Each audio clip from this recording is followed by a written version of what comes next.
So how are you going to make your coworkers and your customers trust you as a product manager? Previously, we talked about you getting in and understanding what prioritization framework you can use so that it can help you figure out what to develop next. So now that your backlog is more or less in order, it's probably time for you to have a product roadmap.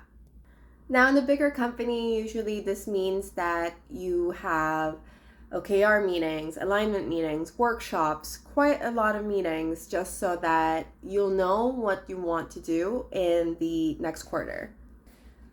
But you're in a startup, so too bad. You're probably overwhelmed. You don't really have a lot of people to ask around you, and you're flying solo a lot of the times. But that's okay. I got you for a couple minutes. Okay, we're still going to make you a product roadmap based on the backlog and wherever else you're storing it.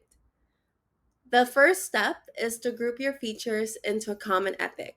And usually these epics are big enough to group a collection of user stories.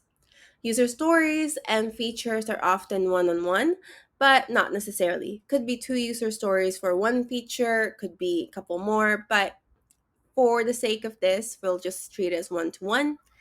Meanwhile, the initiatives are a group of epics that often aligns to a business OKR or KPI. And depending on where you're at in your startup, you can either start bottom up or top down. And that's it. And now that you know the hierarchy, you can try to group things together so later on you can just put things in a timeline and know how things are going to go, which epics are going to go first, and think about it sequentially.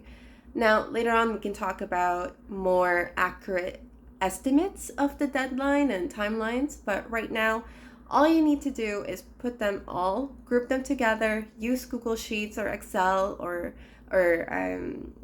slides, just so that you can put them all in one graphic, and that's the start of your product roadmap.